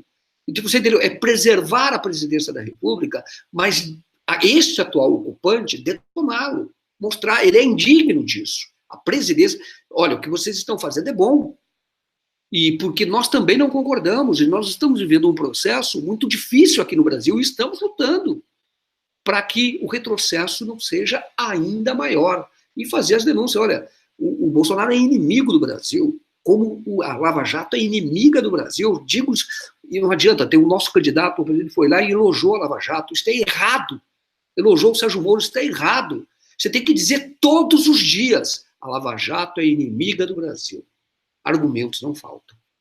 Bom, vamos lá, a Rosália Cristina, porque o Bozo comete tantas imprudências do Superchat que podem ser considerados crimes de responsabilidade e nada acontece contra ele, não estaria ocorrendo por trás das cortinas um silencioso impeachment sem que saibamos? Olha, eu vou dizer uma coisa para você, o Bolsonaro não interessa muito aos negócios, só que neste momento, isto está, o Bolsonaro, ele é, vamos dizer, ele é útil. Isto é, o que a Globo e o Bolsonaro estão unidos? Na reforma da Previdência, entendeu? Então, há um interesse muito grande na reforma da Previdência, porque a reforma da Previdência vai possibilitar uma transferência brutal de rendas, uma concentração de rendas, brutal. Então, você vai ter, de um lado, as empresas que vão, vamos dizer assim, gastar menos com o trabalho, com o trabalhador, portanto, vão aumentar os seus lucros, e você vai ter, os bancos terão aquilo que eles sonham, que é dinheiro para ser usado no longo prazo, longuíssimo prazo. Veja que vocês for fazer um investimento pequeno, às vezes em banco, né? Quando você chega lá em banco, eles oferecem lá uma taxa. Você tem um dinheiro lá, e dependendo do dinheiro que você tem, eles oferecem uma taxa, um juros maior, ou eles fazem com você uma coisa, olha, se você deixar esse dinheiro por um tempo mais longo, eu te remunero até um pouco melhor, porque o sonho deles é este. Você não precisa do dinheiro rápido. Que você deixe lá, a perder de vista. Isto é o que eles querem. Esta capitalização proporcionada pelo, ou oferecida pelo Paulo Guedes, ela vai oferecer grandes possibilidades de ganhos nesse período, ganhos longos, porque o cidadão já está oferecendo, antes da reforma já aumentou o fundo de previdência, as pessoas já estão se precavendo, vamos dizer assim, sabem o que vem por aí, mas isto vai se tornar obrigatório com o sistema de capitalização. Então, o que vai acontecer? Um cidadão, um jovenzinho, ele vai começar a trabalhar com 18 anos, se trabalhar com 18, tem muita gente que começa a trabalhar até com 16 anos aqui no Brasil, quando ele vai trabalhar, ele vai ter que reservar uma parte do dinheiro para esse fundo de capitalização, que ele só vai usar 40 anos depois, se é que vai ser 40 anos depois, que quando ele for se aposentar. Então, você imagina aquele dinheiro, eles vão entrar no bolso de cada um e pegar aquele dinheiro, e vão ficar com aquele prazo longo com aquele dinheiro, e depois vão começar a devolver. Teoricamente, se a empresa sobreviver até lá, o banco, a instituição bancária. Porque pode haver um risco, como já aconteceu aqui no Brasil, na época tinha lá um fundo de pensão, do CAPEM, feita lá para militares, ou por militares na época, que quebrou, e muita gente ficou sem receber o seu dinheiro que havia colocado lá neste fundo de capitalização. Então você vai ver que o que vai acontecer com essa reforma da Previdência, por que as pessoas estão de olho? Porque vão pegar esse dinheiro, é um dinheiro de longo prazo. Muita gente vai ganhar. E aí, vamos ver, vamos dizer assim, torcer para que não quebrem. E aí possam começar a devolver 40 anos depois. Mas olha que prazo, olha como eles vão ganhar dinheiro. De outro lado, eles vão ganhar muito dinheiro com a redução, né, dos custos, que esta reforma da Previdência, ela traz embutida também uma reforma trabalhista. O patrão não vai ser obrigado mais a pagar Previdência, a recolher a Previdência, a dar a sua parte para, vamos dizer assim, ajudar a garantir uma velhice digna para o trabalhador. Não, ele vai ser desobrigado disso, porque vai criar a tal carteira verde-amarela. Então, a quem aderir a essa nova Previdência, vamos dizer assim, com a carteira verde-amarelo, só ele que vai ter que dar a contribuição dele. O patrão não vai dar, mas o Estado também não vai dar. Entendeu? Aí, olha o que ganho que isto vai possibilitar através, isto no caso dos empresários. E no caso do Estado, quando ele deixa de colocar dinheiro na Previdência, isso daí interessa a quem? Interessa àqueles que trabalham com títulos do governo brasileiro. Porque o que eles querem é garantia de que o governo brasileiro vai ter superávit, isto é, vai ter folga, para poder continuar honrando essa dívida, a dívida pública. entendeu? Então, também olha como interessa nesta outra ponta. É por isso que hoje você olha o seguinte, a Bolsa chegou a 100 mil pontos e você tendo ações que estão subindo. Aí você pergunta, bom, se as bolsas estão subindo, não era natural que tivesse mais emprego? Que o cara estivesse trabalhando, que o cara não tivesse que ir para o Uber, ou não tivesse que ir comprar moto para o iFood? Não era natural? Ou, hoje em dia alugar. Tem um pessoal que está trabalhando nesse emprego, até aluga o patinete, está alugando bicicleta, entendeu? Para poder ganhar alguma coisa, é ganhar trocado. Tá? Então, quando você tem essas pessoas trabalhando já nesse setor, não era natural que essas pessoas, já que a bolsa está subindo, não era natural que elas fossem incorporadas, essas grandes empresas que têm ações na bolsa? Nossa, mas a ação da bolsa está tão exuberante. Nossa, que coisa maravilhosa, deve estar contratando todo mundo. Vai lá no dia seguinte e contrata muita gente. Isso sim é economia real, que interessa ao trabalhador. Mas não. E por que a bolsa sobe? Porque sabe que a expectativa de lucros do Jair Bolsonaro. Sabe dessa expectativa de lucros. Chegou a 100 mil pontos. Porque as pessoas sabem e falam, olha, vai ser agora um paraíso para nós. Esse povo miserável e a empresa ganhando cada vez mais. Entendeu? Então, você ter a maximização do lucro, que é, na verdade, todo o projeto iniciado pelo Michel Temer. Você vai dizer, não, então o PT era contra o lucro, de jeito nenhum. Só que a lógica era outra. Você proporcionava o lucro a partir do crescimento da demanda interna, do crescimento do mercado. É a partir daí que você gerava esse lucro, que, na verdade, é o que segura o Brasil faz muito tempo. Viu? O Brasil tem um mercado interno forte, diferente de outras economias aqui da América Latina, diferente do México, inclusive, é um mercado muito forte, internamente. Agora, o que quer é destruir esse mercado. E você fala, mas como assim destruir? Porque para eles, muitas vezes, interessa a exportação. Então, eles continuam muito ricos, o agronegócio, sobretudo, e o povo miserável. Entendeu? Então, você deve contar com o agronegócio. Agronegócio, é claro que sim. Eu digo sempre que é importantíssimo. Importantíssimo. Tá? Não tente ser inimigo do agronegócio, que é besteira. Isso é bom para o Brasil. Agora, você tem que reconhecer que para o agronegócio, o mercado interno não importa tanto. Quem mais abastece a mesa dos trabalhadores aqui no Brasil, ou dos consumidores, ou do mercado, é o pequeno produtor, que é a agricultura familiar, que é 80% o último número que eu vi.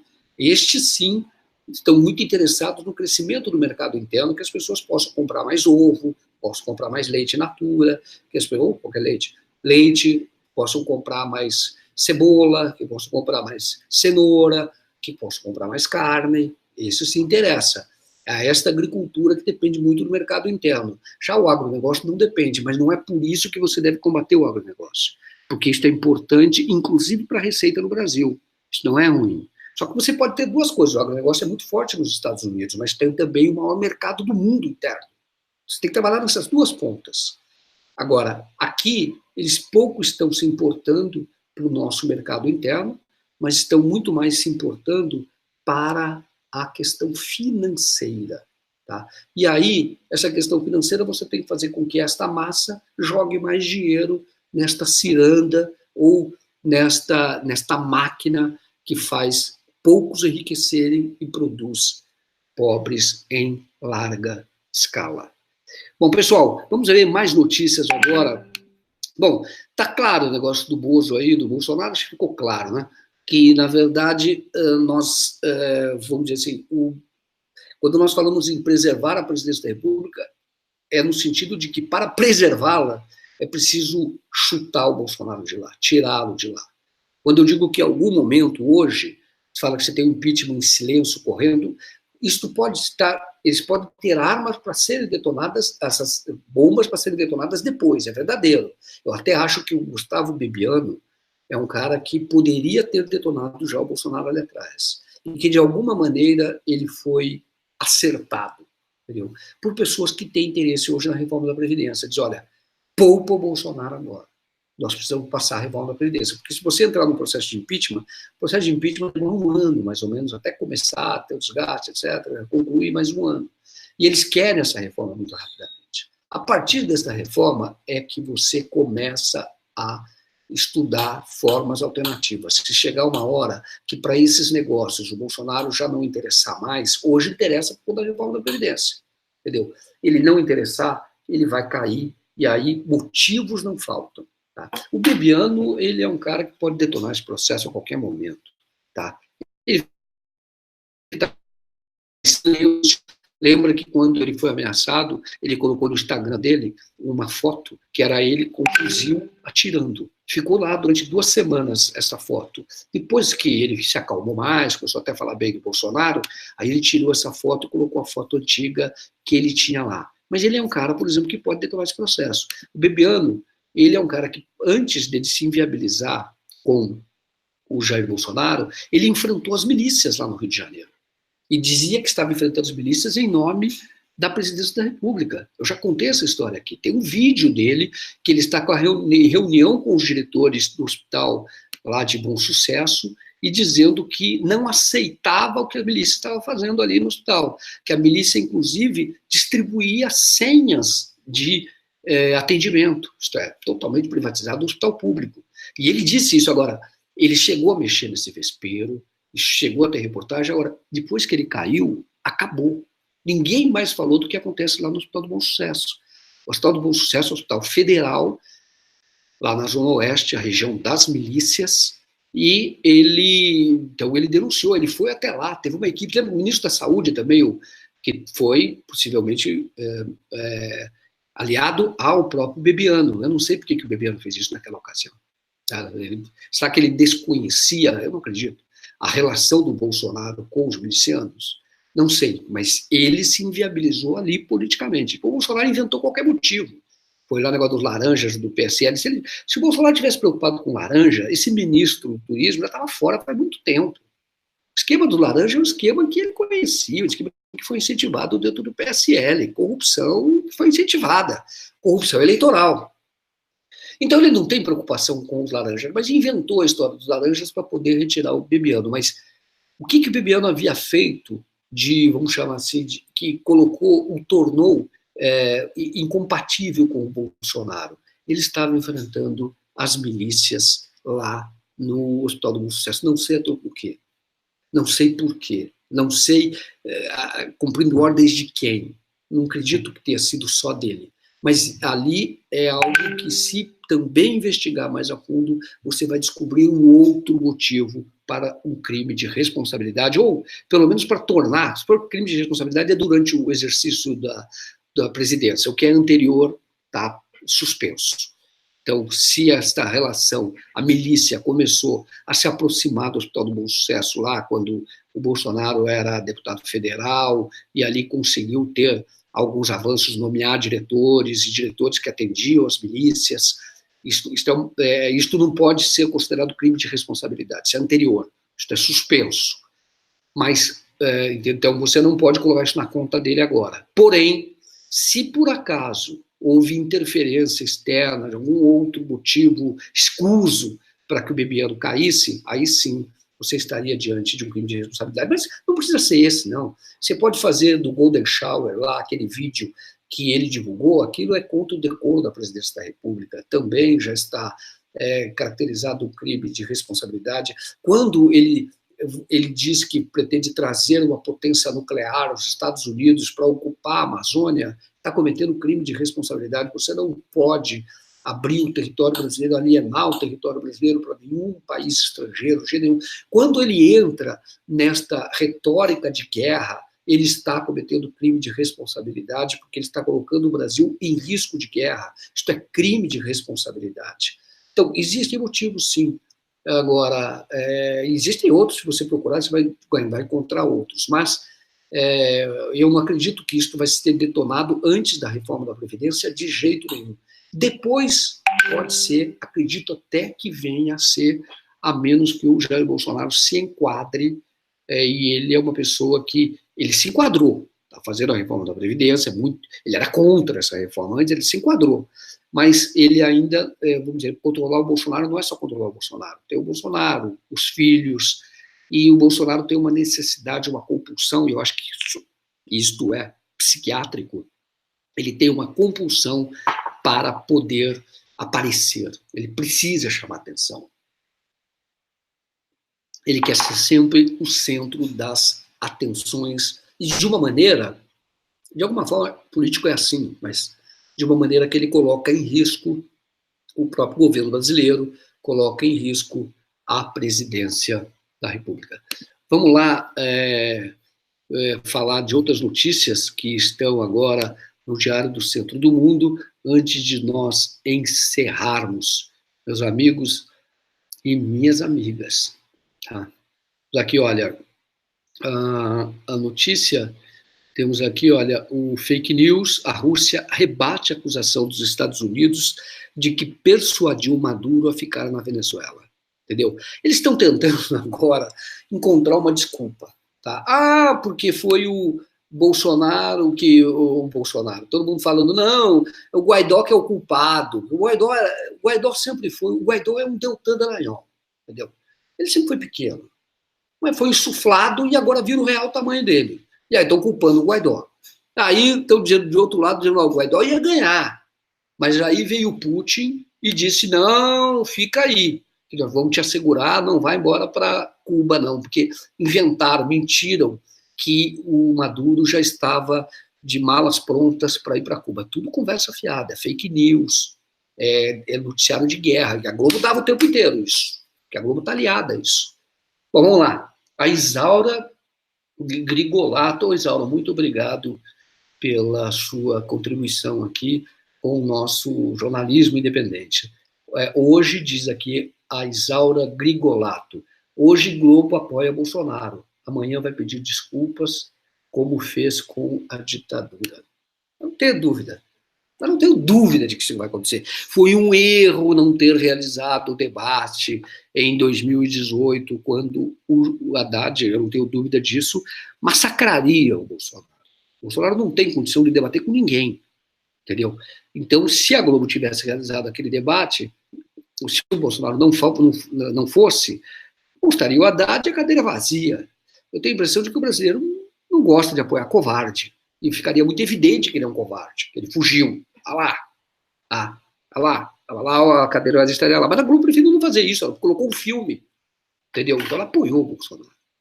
Então pode ser que lá no futuro ela venha assim a dizer, vai trocar todas essas pessoas que estão lá hoje, e aí ela vai acabar dizendo isso daqui a um tempo, foi um erro ter apoiado. Como ela vai acabar dizendo que foi um erro ter apoiado a prisão do Lula?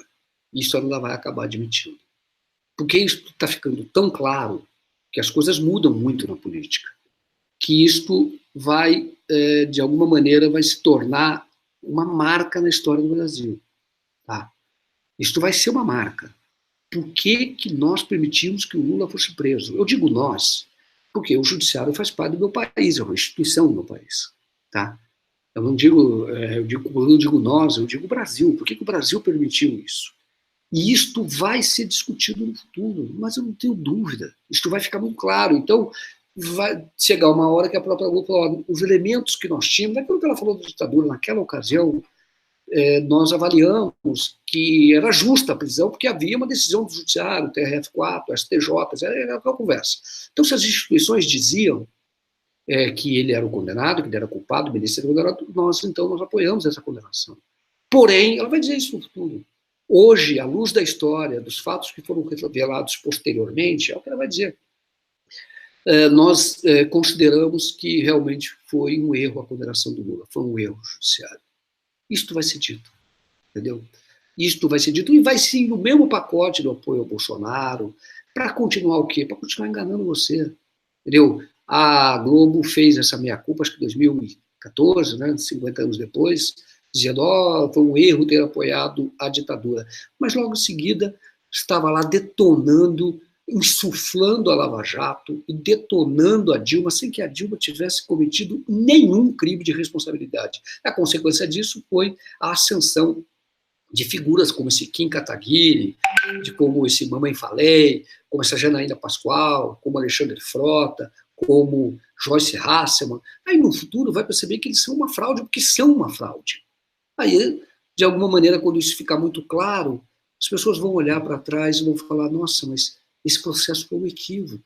E a Globo já sabe que é um equívoco. Só que hoje ela se escora na decisão das instituições. A Lava Jato, o judiciário está ali. Mas vai chegar um dia de que essa máscara vai cair e vai ser mais ou menos como aconteceu com o Tiradentes, entendeu? As pessoas vão olhar e falar, mas ele foi o verdadeiro mártir da independência. Agora, imagina a Globo da época. Imagina como eram os formadores de opinião. Quando ele que se arrebentasse lá. Diferente do que acontece com o Lula hoje. Porque realmente aí as pessoas têm que admitir. Falam, mas esse cara tem uma influência muito grande. Porque esse cara é uma ideia, essa é a verdade. Porque esse cara está conectado com o povo, entendeu? Ou com as lutas do povo. Então não tem como, você tem que destruir o povo, entendeu? Mas as pessoas já sabem. Mas no futuro você vai ver que esses próprios que ajudaram a detonar o processo vão fazer série, vão fazer filme, vão digitar livros, e dizer não era nada daquilo. O cara foi vítima do maior erro da justiça da história. Quando eu falo maior erro, existem muitas outras pessoas que são injustiçadas pela justiça. O cara que se torna, de alguma maneira, é o alvo da justiça, então, sobretudo o preto, pobre, condena o cara lá e deixa o cara apodrecer na cadeia. Isso acontece muito. No caso do Lula, será considerado o maior erro por conta do simbolismo, tá? Por conta da importância do Lula e por conta da implicação política imediata, do que significou a condenação e a prisão do Lula, com tudo isso que a gente sabe, dele não poder disputar a eleição, tudo isso que a gente já sabe, e dele não poder sequer falar, e agora que ele pôde falar, você então toma uma decisão que é silenciá-lo, ignorando, não deixando com que os seus veículos publiquem, o que é também uma estupidez, porque está acelerando o processo, inclusive de balanço da história. Vai chegar uma hora que fala, mas por que vocês ignoraram que ele deu entrevista? Entendeu? Então, isso acelera o processo. Quando a opressão se torna muito grande, vamos dizer assim, você coloca mais pólvora dentro do barril. Uma hora isso aí vai explodir. E não tenho dúvida de que vai explodir. Estamos aqui, olha, notícia, então, olha, fake news, a Rússia rebate a acusação dos Estados Unidos de que persuadiu Maduro a ficar na Venezuela, que estão tentando arrumar uma desculpa, entendeu? Porque é o seguinte, a Venezuela, eu falei isso aqui ontem, ela não vai cair se não houver interferência externa. Agora, se houver interferência externa, bagunça o mundo inteiro. Então não adianta, não vai cair. Esquece. Tá? O Maduro vai resistir, porque já está consolidado lá, tem um consenso formado lá na Venezuela, e que é verdadeiro isso, de que, na verdade, a Venezuela está sendo sufocada pelo imperialismo, que é uma disputa pelas riquezas naturais da Venezuela, entendeu? Inclusive o petróleo. Então, essa isto é já, vamos dizer assim, o conceito formado ali dentro. Então, você não vai derrubar. Você vai ter um Guaidó da vida, um Moro lá da Venezuela deles, você vai ter um Dallagnol da vida deles lá, vai tentar encher o saco durante muito tempo, mas não tem força política para derrubar Maduro. Não vai ter. Teria com uma interferência externa. Estados Unidos, ou seja, o Brasil como jagunço dos Estados Unidos.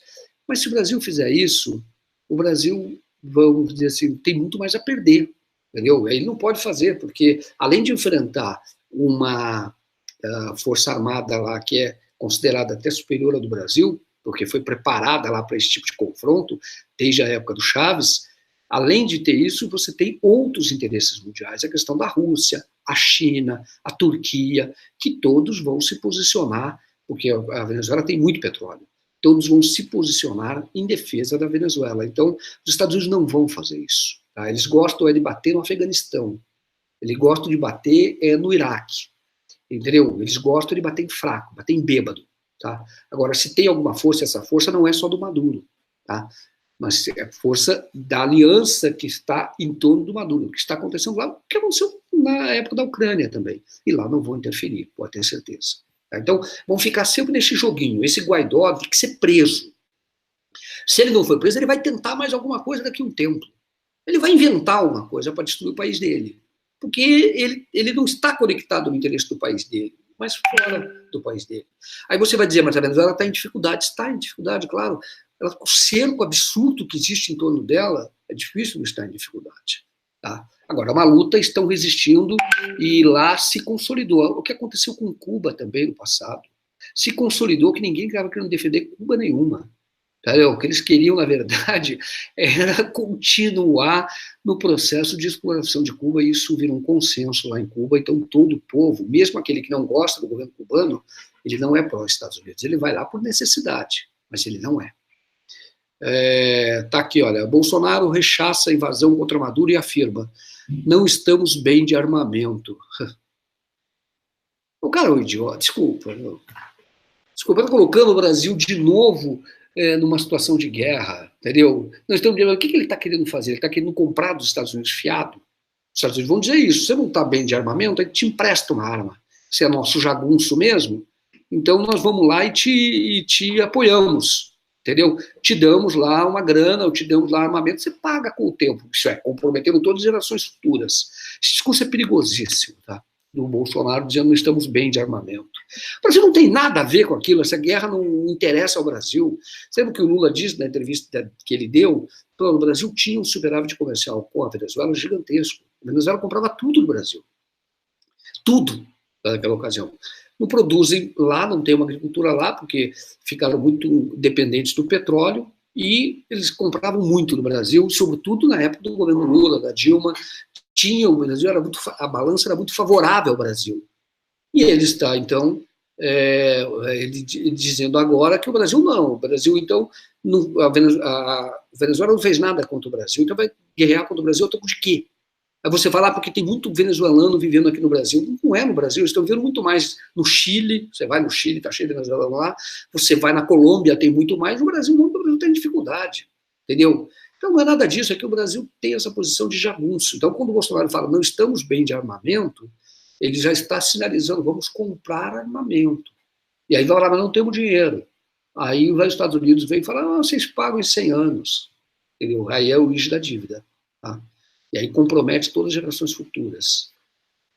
Tá aqui, olha, o ministro da Educação quer tirar bolsa de pesquisa com viés ideológico. Ele quer destruir a universidade, essa é a questão. Tá? Não é ideologização da educação, entendeu? Não é favorável a nós, essas pessoas são muito críticas. Você imagina, é a mesma coisa do Museu de História Natural, tem que ser crítico mesmo. Você imagina se o Bolsonaro fosse o responsável pelo orçamento do Museu de História Natural. Ele já teria fechado o Museu de História Natural em Nova York. Mas tem uma contribuição enorme ao conhecimento, isso é importante para a unidade dos Estados Unidos, para a formação da identidade do americano, para a própria valorização, é símbolo, tá? Da cultura, e isso como valorização da nação americana, como uma defensora da cultura, uma detentora da cultura, quem conta melhor a história, o que faz o cinema americano. Então, você imagina se fosse lá, se esse ministro da Educação, que não vale nem a pena falar o nome dele, se esse ministro da Educação estivesse lá, corta o orçamento do Museu de História Natural, porque não é favorável a eles, entendeu? Não, mas você não tem que cortar o orçamento, dar orçamento para quem é favorável ou não. Você tem que ver a contribuição que isso dá para o país. Isso é importante. Tá aqui, olha, o Fernandinho Beiramar falando, entende de crime, hein? Afirma que milícia assassinou Marielle. Tenho 100% de certeza. Sim, nós sabemos que aqueles 2 caras que foram presos, eles eram ligados à milícia. Agora, quem é que controla as milícias? Nós também sabemos. Aqui, olha, está no jornal O Dia. Chefe de uma das maiores facções criminosas do país, o Comando Vermelho, Luiz Fernando da Costa, o Fernandinho Beiramar, afirma que quem planejou e matou a vereadora Marielle Franco e seu motorista Anderson Pedro Gomes, durante uma emboscada no Estácio, na zona norte do Rio, há mais de um ano, foram milicianos. O criminoso diz ter 100% de certeza do crime. A afirmação foi dada na noite do último domingo em entrevista ao programa Câmara Record da Record TV. Segundo o criminoso, a parlamentar estava enfrentando grupos paramilitares depois de denunciar ações de policiais corruptos ou ex-policiais que atuam no Estado. Uma autoridade começa a querer mostrar quem é a milícia. Vai acontecer o que aconteceu com a Marielle. Não sei em que pé está a investigação, porque não estou lendo mais. Mas é 100% de certeza que quem está envolvido no crime da Marielle é miliciano e polícia. 100% de certeza, declarou. Ainda segundo Beiramar, a milícia cresce no Rio porque trabalha com policiais corruptos. A milícia trabalha com policiais corruptos que recebem do Estado. Então, A milícia está expandindo porque eles estão vendo que é uma forma de combater o crime organizado. Então, o Estado está lavando as mãos. Acho que não está lavando a mão, não, viu? O Estado tem elo do Estado da milícia com o Estado, e é isso que precisa ser investigado. Tá certo? Bom, pessoal, olha, 10 horas, 27 minutos, nós continuamos do DCM. Temos agora, daqui a pouco, o DCM ao meio-dia, tem a Nathalie Macedo às 16 horas, tem o Essencial da Noite, nós podemos voltar a qualquer momento aqui por este canal, mas estamos lá, a todo momento, no Diário do Centro do Mundo, trabalhando para que você se mantenha bem informado. Conte conosco, porque você é um vitorioso. Você não foi derrotado. Conte conosco, nós estamos na luta. E se a luta não terminou, você não foi derrotado. Vamos juntos, tá bom? Um abraço, bom dia, bom feriado a você. Lembre-se de que tem várias manifestações por aí no Brasil todo para comemorar o Dia do Trabalhador. Escolha uma e vá. Tá? Vai lá, mostre de que lado você está. Tá bom? Um abraço e até mais.